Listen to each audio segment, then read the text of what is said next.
evening, everybody. Welcome back to Chuck's Chats, first series, episode 7. We're hoping it'll be like Friends and it'll run for 25 years.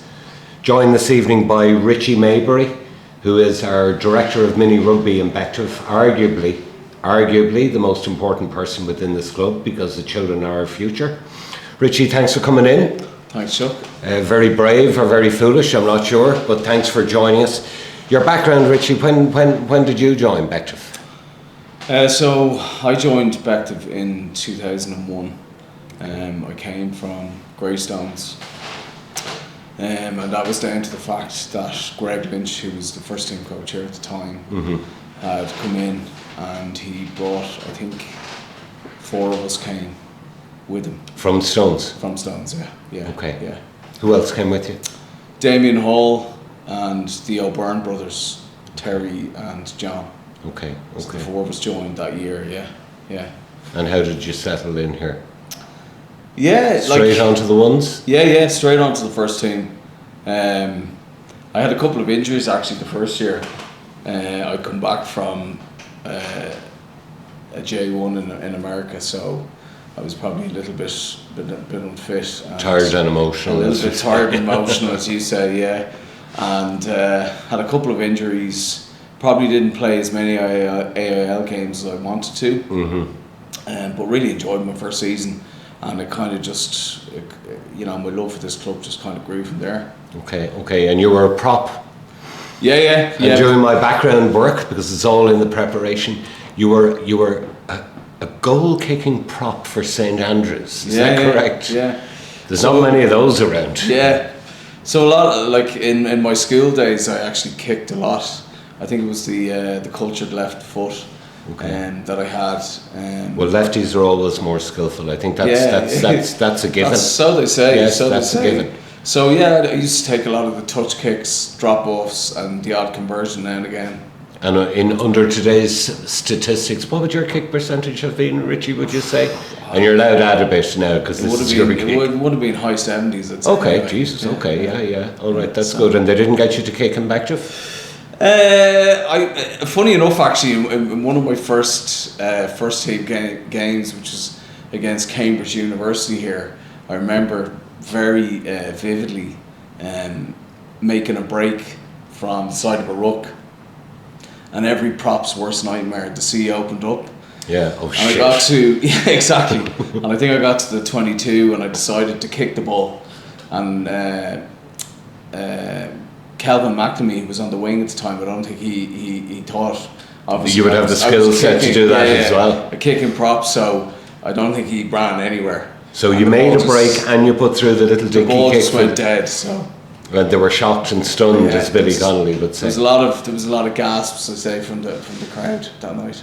Okay, so did you have a long career here on the ones?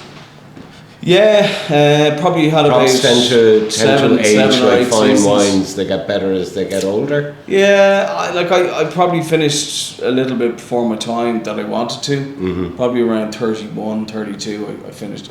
I think I hold my boots.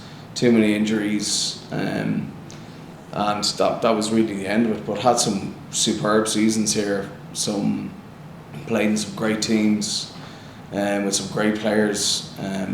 We were, we competed well actually in the AIL Division 2. I was looking through some stuff there recently, and I think in 2005 we finished joint second really. The top team went up with 49 points and we were tied with 4 of the teams at 47, Close but no cigar, as they say. Close but no cigar, we were unlucky. But played on some great teams here, some great characters through the years, Yeah, your partner in crime, and I didn't even have to do any research in that, is the lunatic that is Paul Hatton. I believe you shared a house, so you bought an apartment with him. Was there a bit of bromance going on there, Richie? Yeah, it was funny. I had actually gone through Bective, so I played my first season down here, and I'm sure you know Kieran Walsh then, and he's coaching the under-13s now, he's coaching the under-17s, but he was living in Sweden at the time. And you did a summer or a season in Sweden, is that correct? correct? I did a season in Sweden, so he called Gaz at the time, who was managing the first team, and said, look, we're looking for a couple of players to come out. I had just finished my college degree, so I was ready to go and see what was going on. And went no responsibilities whatsoever. No kids, nothing like that. So I went on my merry way over there and played a full season over there with the Stockholm Exiles. Had a great time. We won the league. It was brilliant to be in the country. Did a little bit of work and played some good rugby with a lot of foreign guys that were playing over there, Americans. The clues in the name, an Exiles team. Yes. So, but the crack was 90. It was brilliant. It was great experience, really great experience. But I came back here anyway and fluent in Swedish. Yeah. I think I've one all-purpose statement that I use now and again when I'm over there, but we won't bring that up here. But anyway, I came back and I think we had a training session out against Lansdowne, a live scrummaging session, and I actually had met Hats because he'd been away in Australia when I was. Right, he was doing his years touring. He was doing his year in Australia, and I'd heard a lot of stories about the man himself. But anyway, we went through a live scrummaging session. Ourselves and Lansdowne kicked the heads off each other, and we came back in. And I remember going into the change room, and your man walks up to me and says, "How are you?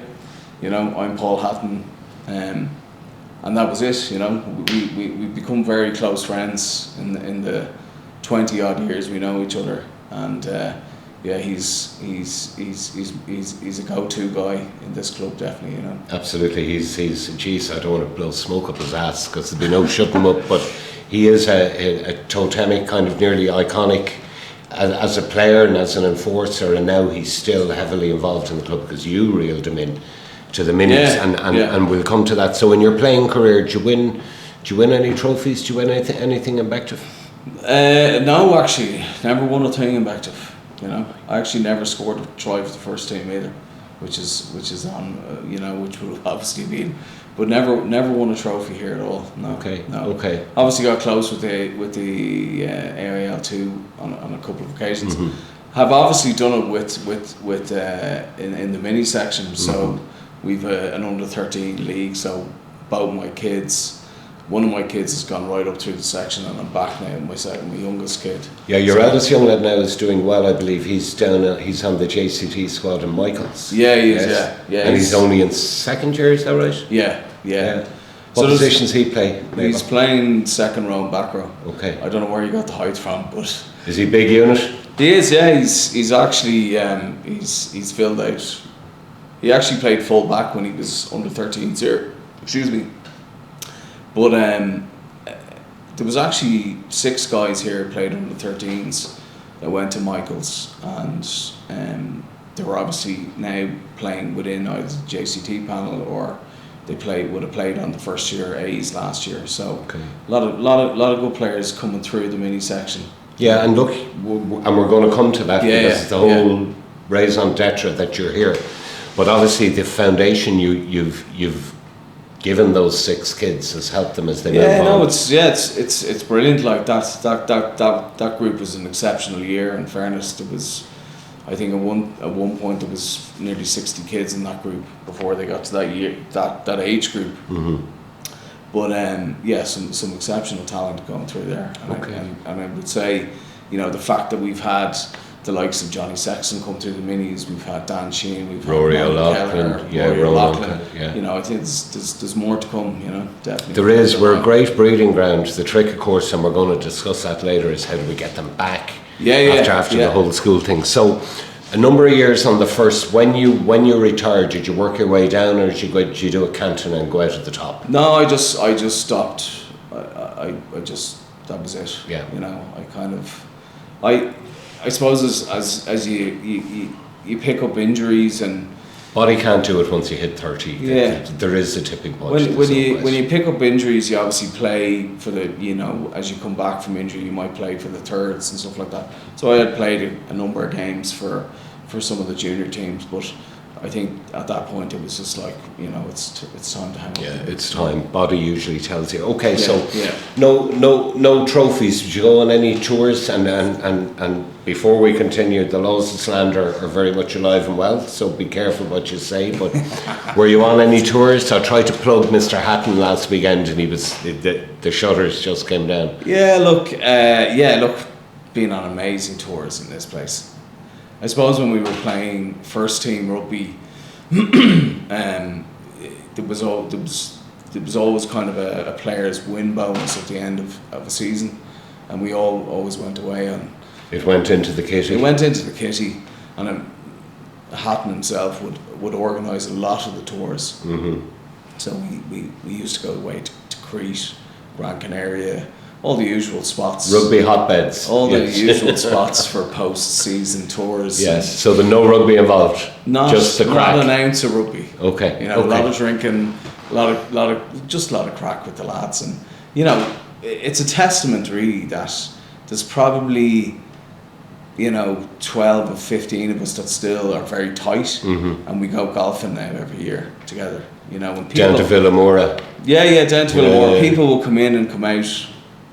But you've still kept that bond. Yeah, we've still kept that bond, It's brilliant, isn't it, Campo, that what sport Brenny can do. Crowley, Mark Henley's another guy in there as well.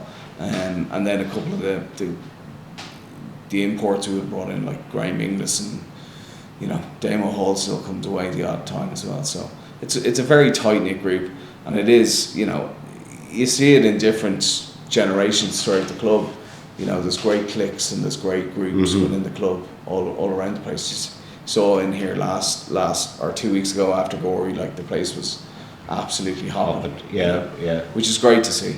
It is great to see. I'm reminded of Paul Howard's Russell Carroll Kelly character. I have all the books, all 22. I have the first one, which is worth a bit of money now. I believe. Yeah. But Ross talks about when he meets up with the guys, and there's only one word that needs to be said, which is rugby. That's the connection, and that's what pulls them together.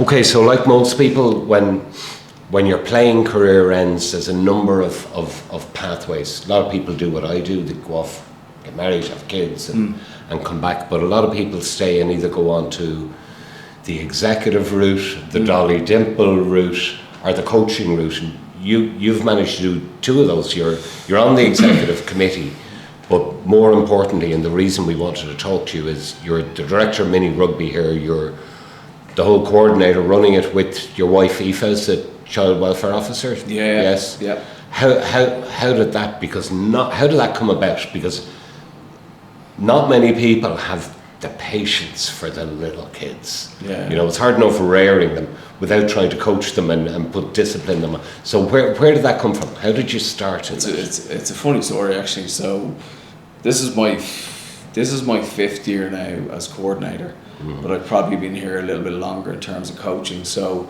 I actually, because of the proximity of where we live, we actually started up in De La Salle with my eldest lad. Okay. Where are you living now, Rich? In Shankill. So okay, up to Salmo, closest. Yeah. So they used to have the daisy pickers up there, and so I started Oliver off very early. He did rugby tots, and then he went straight into daisy pickers. What age was he starting? He was probably about 4.5. Okay.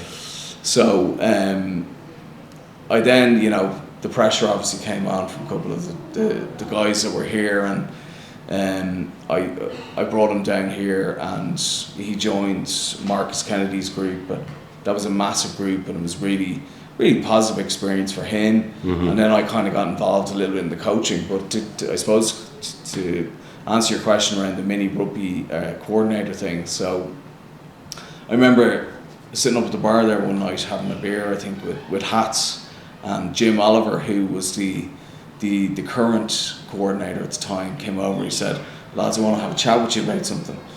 And so we like, that's fine. And you knew what was happening. There was a bit of a reel going out there to say, look, I'm kind of stepping back here. Would you guys take it on?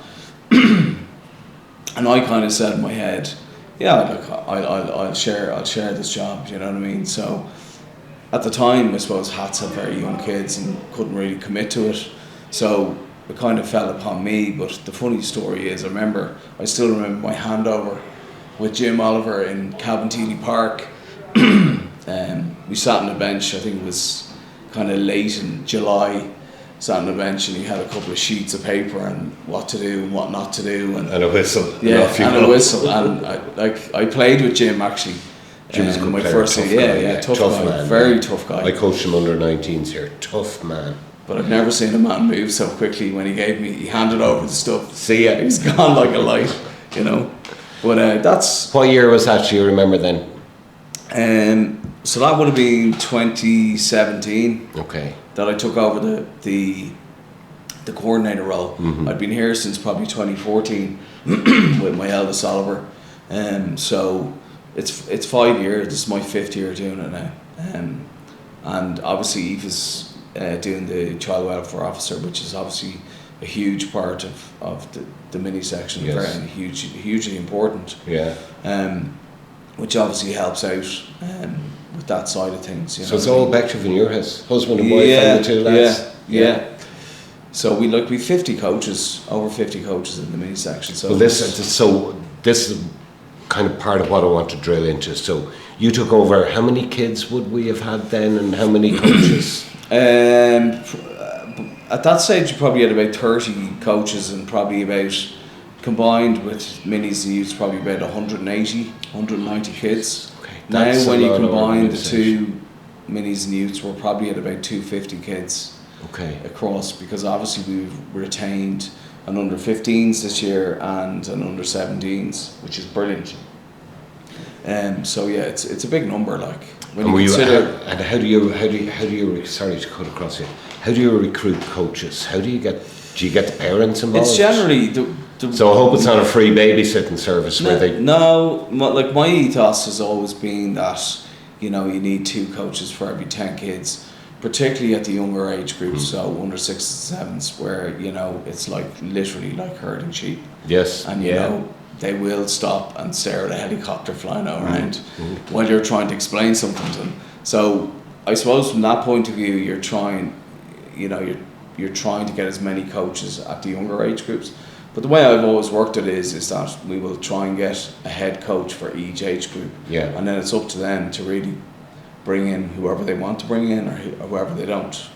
And is the ethos or the kind of the planning behind it that a coach will move with those kids as they progress through the ages? So, and generally, so there's stability there, continuity. Yeah, generally for the kids. it'll be dads. You know, there's some mums involved, obviously, which is great to see as well, because we've obviously tried to bring in girls rugby, but it's very tough in terms of the footprint where we are, in terms of the proximity to other clubs. It's pulling from the same pool, and you know, Belvo obviously have a fantastic girls section up there. You know? I mean, that kind of slips into another thought process I have, that possibly there's too many clubs in Dublin 4. There's, you know, you've Bective and Wesley here, you've Belvedere down the road, Lansdowne and Wanderers down the road, Monkstown down the road. Yeah, we're all fighting for the same piece of pie. Yeah, it's a funny one, because I suppose you look at ourselves in Old Wesley at the moment. Like, Old Wesley are obviously flying high in the AIL, but I would suggest that their mini section is far smaller than our mini section. And they have their minis up in Ballycorus. Yeah. And like the likes of Monkstown again would have quite a small section. You know, I suppose again it's testament to the success of what we have down here now, and the kind of little community that we built. Is that, you know, even like I'm coaching under 12s this year, and generally by the time you get to that age group, it's fairly stable in terms of the player numbers you have. Yeah, they're not dropping out. They're going to drop out at 6 and 7. We've actually had probably 5 or 6 new guys come in this year that have never played rugby before. Okay. And it kind of just spreads my word of mouth, you know. Hatton's group has about 40 something players, and he's recruited, or doesn't really have to recruit. It's just, again, it's word of mouth. So, you know, I'm a firm believer, and you know, I see it with you know, Marcus Kennedy's under 15. You know, people will follow people, and if you've good coaches, you'll stick around. You have to have the You charisma. know, and and if it's a positive environment that you're in, you know, again that helps massively. So part of the reason we're doing this is having this chat is there's a whole subsection of the club in the minis that not an awful lot of us, myself included, we're aware of it, but we don't really know what goes on.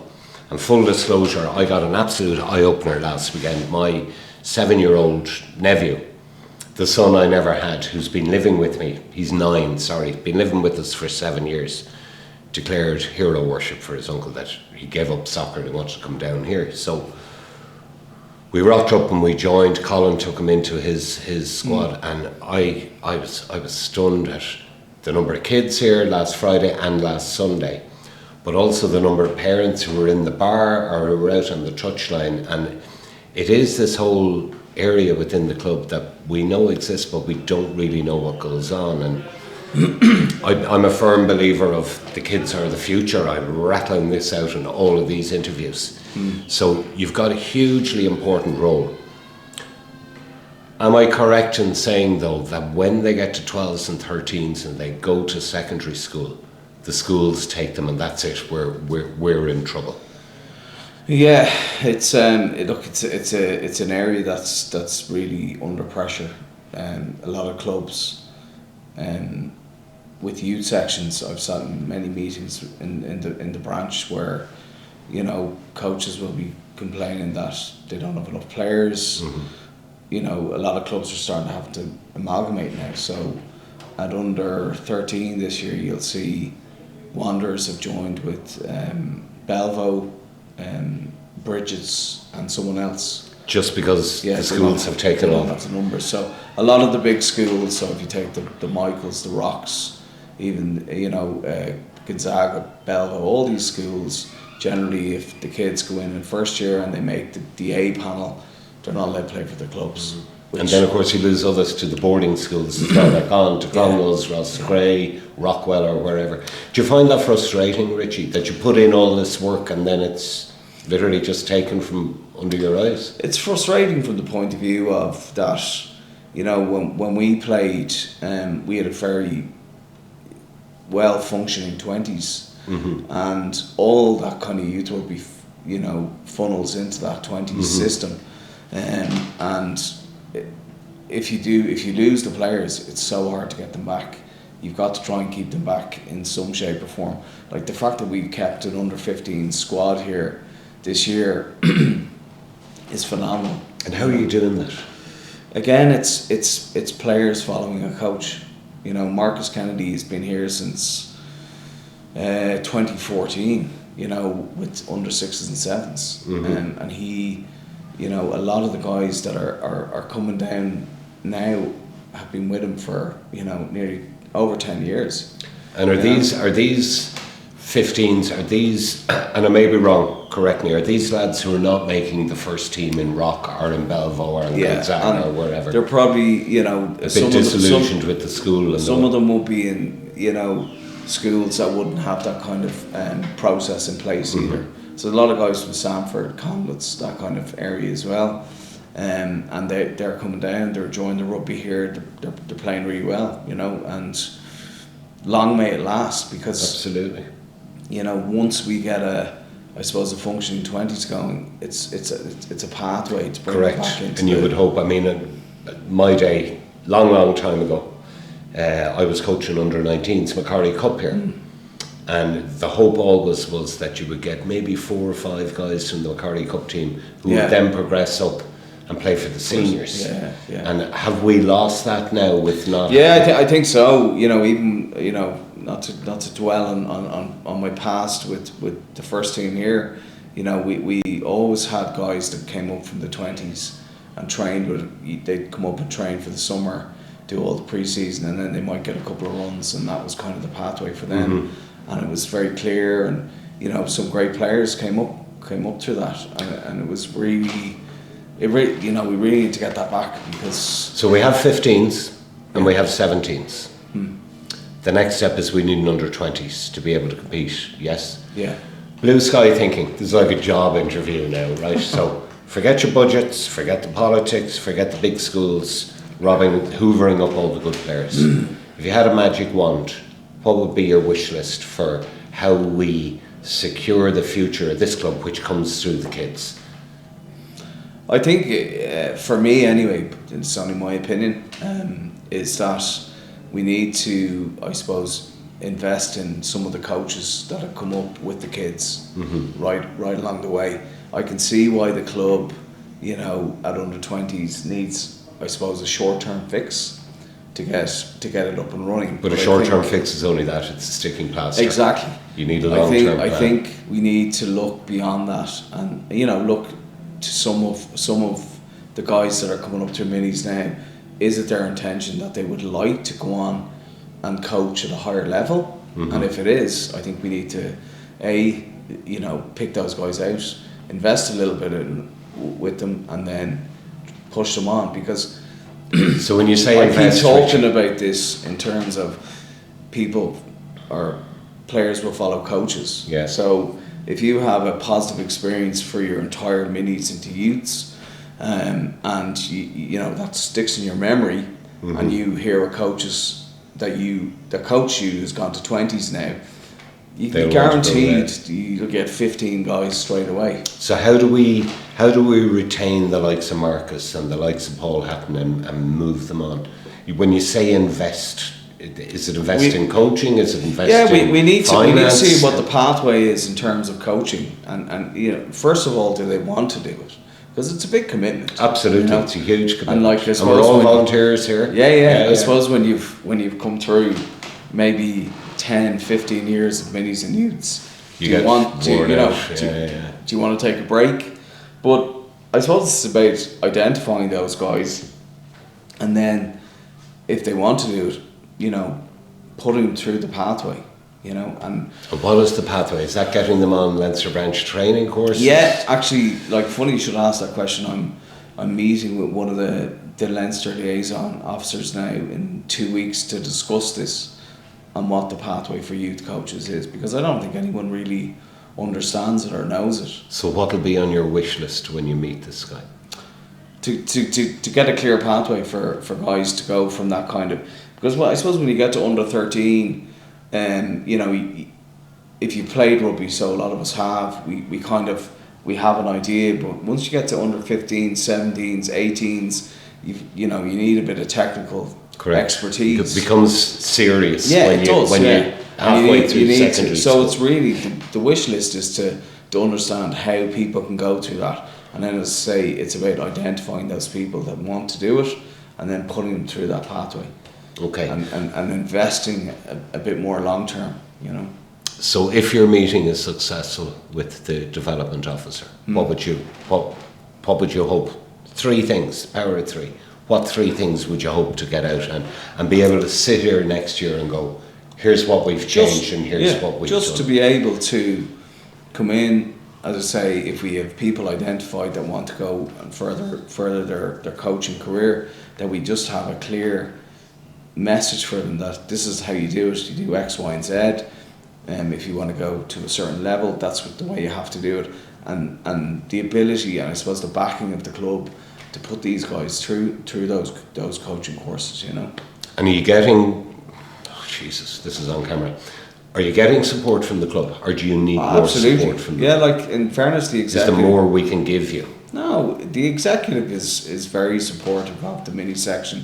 Yeah, they obviously see the value that it brings to the club, but also from a community's perspective, what it's adding to the club now. As you say, you know, you come down here on a Friday night, there's a bit of a buzz around the place. Absolutely, there's people in the bar now. Obviously, the clubhouse is a massive draw now. You know, you're starting to see people come in here and be social a lot more than probably in the last 10 years. Yeah, it was jaded and it was dated, and we needed a reboost, and I think we've probably got that. And you're getting, you know, you're also getting people inquiring about use of the hall and all that kind of stuff. So it's all very positive from that point of view. And I think it can only get better. Yeah, I mean, I continue to talk about the foundations it's like building a house. You got to, for any sort of business plan, for any business or a club, you got to get the foundations right. I think we have a lot of that in place. Yeah. But I do feel there's a glaring gap in the minis when they get hit 13 and 14 and off they go to Rock or Michaels or Saga. Like you're a young lad, do you think how do you see that going without putting a gun to your head? He's probably going to make it in Michaels. He'll always. I would be very surprised, if a lot of those guys don't come back here, because they had a very positive experience. Like, we obviously won a league. We got to the final of the cup and were beaten by Rock in the last few minutes. We went on tour that year to Spain. It was a great year for them. They only lost one game, and they have a lot of friends throughout that. Even though they're all in different, a lot of guys are in Saga, Rock, Michaels, they all kind of stay in touch. Obviously, the digital world now allows you to do that. Yeah. With Snapchat and all, so they're all on groups together. And so there's even a guy, Jules White, who's his family moved from the UK over here, and he played on that team, really good out half. He's now involved in. They moved back to the UK. He's now involved with the development side in Saracens. So, and his dad actually, Anthony, coached with us and loves the club. Absolutely. He was like one of those great stories where, someone walks in off the street. He spoke to Mark, had a very positive conversation, and brought his kid down here and ended up coaching here for a year.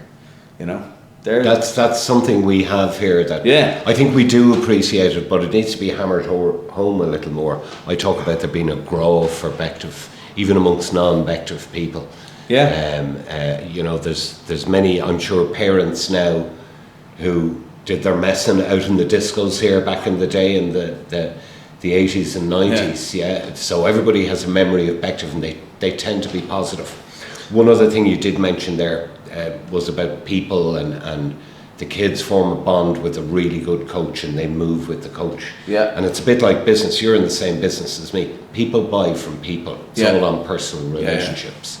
So it's good to hear you say that we have that, and we kind of need to keep leveraging that. I suppose being the coordinator and stuff like that, you would think it's a massive role and all that, but the head coaches in each group, do a phenomenal job. They bring in the coaches they want to bring in. They create a positive atmosphere for the kids to come down every Sunday, and that's the ethos within the mini section, is to make sure that above all, kids have fun and they come back the next week, and that's the overriding factor. Great. It's about fun when you're a kid up to about 13, 14, then it kind of gets serious. 13, it does. Then it gets serious because they're growing up, they're turning into young, and then they become really competitive. And that's driven by themselves, and I suppose when they get to that age, they've gone up through the minis where, there's not leagues until they get to under 13, and once they get to under 13, it becomes very competitive, and they drive their own little standards and, the will to win, and that's a positive thing as well. Rugby is a game. It's a competitive game, and when they get to a certain age, they do want to win. Absolutely. Okay, going to close off the minis bit, but that's really interesting. I'm delighted to hear that you're getting full support from within the club. So there wasn't one thing you said to me, I need.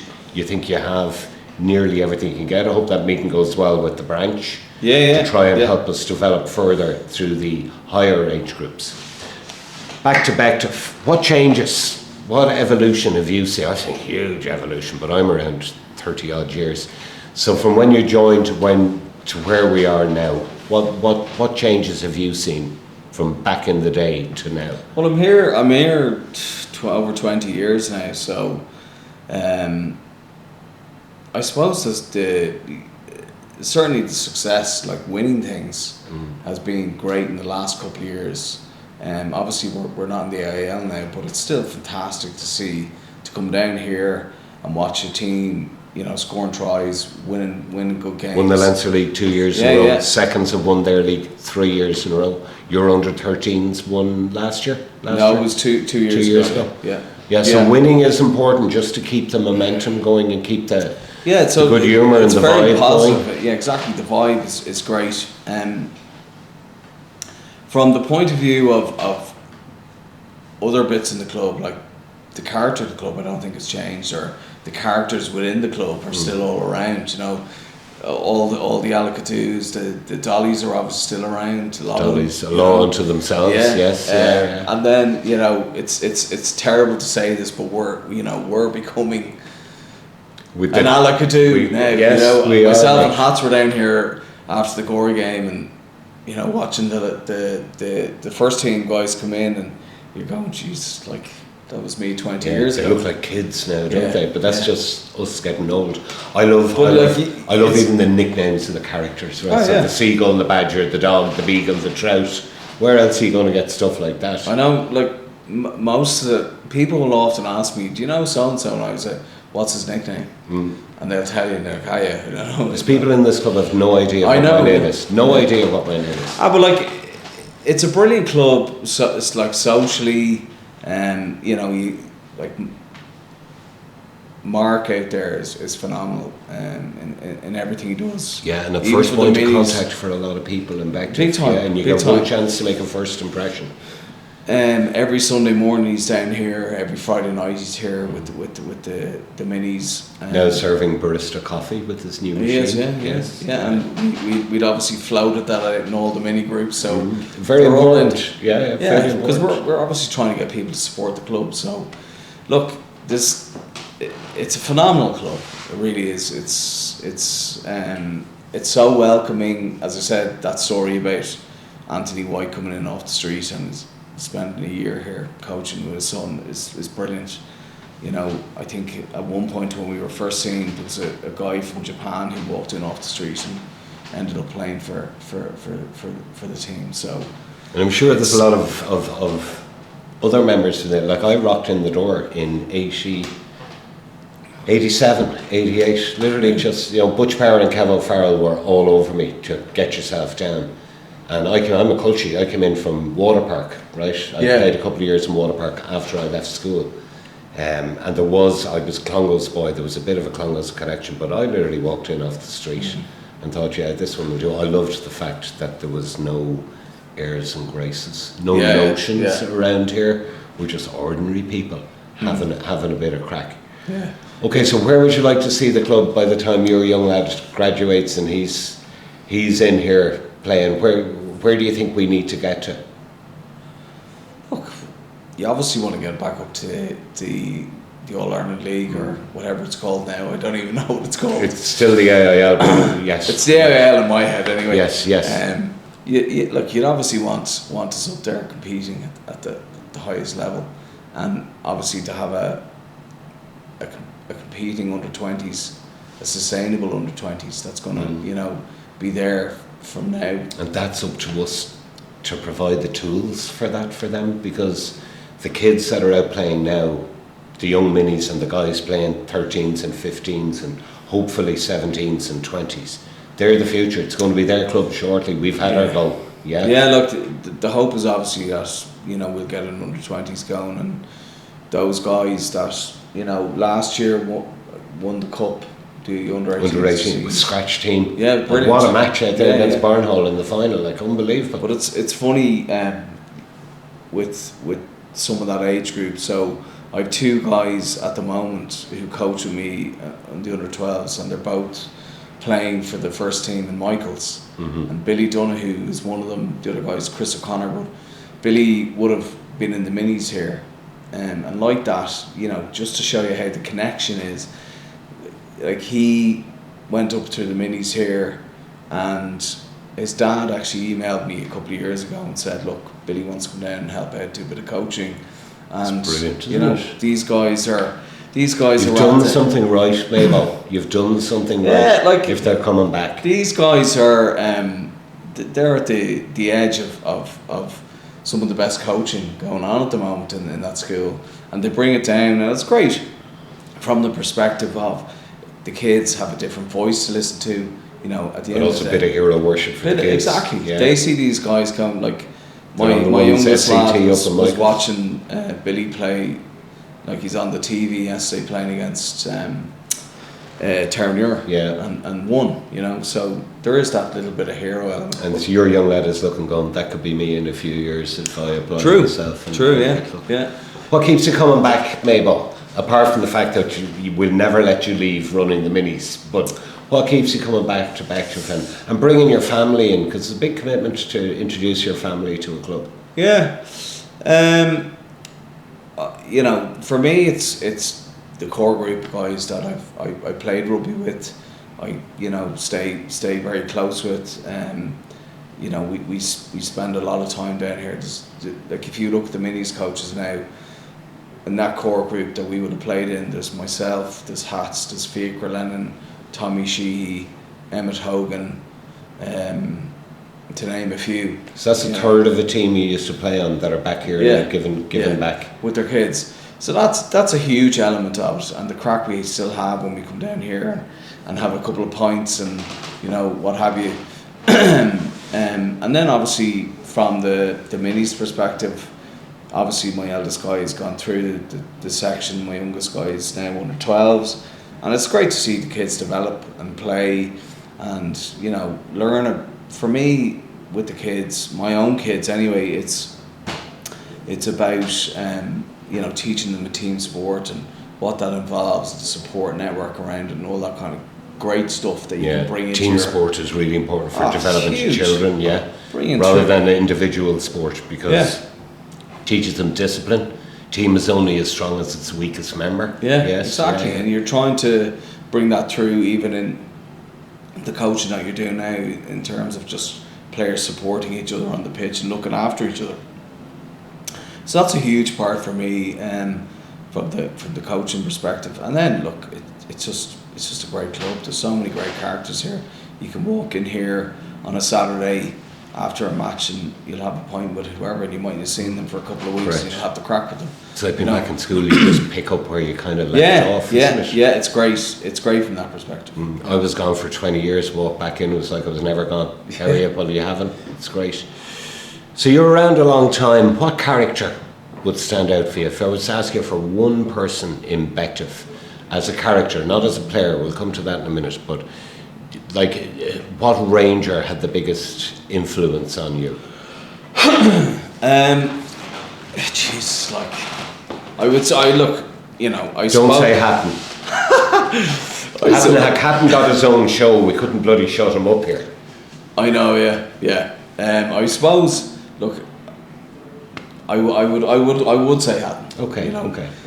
Just from the point of view of, like, he's one of my best mates in terms of, I obviously walked in to this club 20 odd years ago. I now know him 20 odd years, and we've toured together, we've played together, we've coached together, and best buddies. He's his name is synonymous with Bective Rangers. Yes, it is. So he would be certainly one of the big characters for me in the club. There's so many characters in this club. You did tell me to raise that if I got the opportunity to raise the fact that you have a rather unhealthy love for your dog. Is it Cockapoo or a Cockapoo? Oh yeah, Henry the Cockapoo. He said that Aoife's in trouble, that she's having to share the love with. He slags me. I keep telling him, I say, look, there'll come a time where you'll get a dog. Yeah, I got one a couple of years ago. I wanted a real dog, right? So the wife said, we're getting a dog for the young kids. I went, excellent. So I'm thinking German Shepherd or a Boxer. And then it went all quiet, right? So I knew there was something up until I got summoned to say we're going to Carlow to pick up a dog from a breeder, right? A Cavapoo, right? A little toy dog. And I was going, no, I wanted a man's dog. Well, there was one stipulation when we went to get the dog, it had to be non-shed. So yeah, well, non-shed is good. This one is non-shed. Okay, last question. You had a good playing career. Who's the best player in Bective you came across? You might have played with them, but during your time here, and it could be one of the minis, could be Rory or Dan Sheehan who went on. But who stands out for you as being That's the best player I've seen. There's two players I'm going to mention. Okay, yeah. One of them is a little Australian scrum half who we had here, Sam Batty. He was here for a couple of seasons, and he was pivotal around that season where we nearly went up second in Division 2, yeah. And he was like just the smallest guy. He was a big character though. I remember. Clue in the name Batty. Yeah, I think before one of our big games here, I think he'd been out in the lash in Kylie's all night, and there was cups of coffee being given to him and everything. But a real character. But once he stepped on the pitch, it was a different animal. Flicking the switch. Yeah, big time. So he would definitely be one of the players that I would remember, you know, from an impact point of view. Mm-hmm. The other guy I'm going to mention is Campo. Campo, Fergal Campion. you know, a guy who could control a game territory-wise, phenomenal. Like close out. Think a man's out half. Yeah, there's very kind of few out halves I see these days that, you know, have that ability to close a game when you need it to be closed. And he was the king at it. You know, he could pin teams back if we had a slender lead, just pin them back in the corners and just O'Gara-esque. Yeah, very, very, very good. Really good player. Really good player. Okay, Yeah. listen, thank you for your time. No problem. Thank you for your service. Very enjoyable. Yeah, well, thank you for coming in. It is enjoyable. This is a bit of crack. Yeah. Right, we're just normal Joes. 3 lads with a laptop, a microphone and a camera doing this for the crack. Thank you for coming in. Thank you for your service to Bective. It doesn't go unnoticed, right? It doesn't go unnoticed. And as I said at the very start of this, you've arguably the most important job within this club, because you're bringing the kids in, giving them that formative experience. And as I say with kids, if you breed them well, you got to let them go, but they'll come back to you, both in life and in sport. If you do it well, they'll go away, they'll go mad, they'll do all the mad stuff, but they will come back, and that's what we need. Yeah, well, look, hopefully, you know, as I say, there's a lot of talent that I've seen go through the club in terms of the minis, and hopefully they'll follow some of the coaches back here, you know. Hope so too. Thank you very much, Richie Maybury. Thanks a lot, Chuck. Cheers. That's a wrap.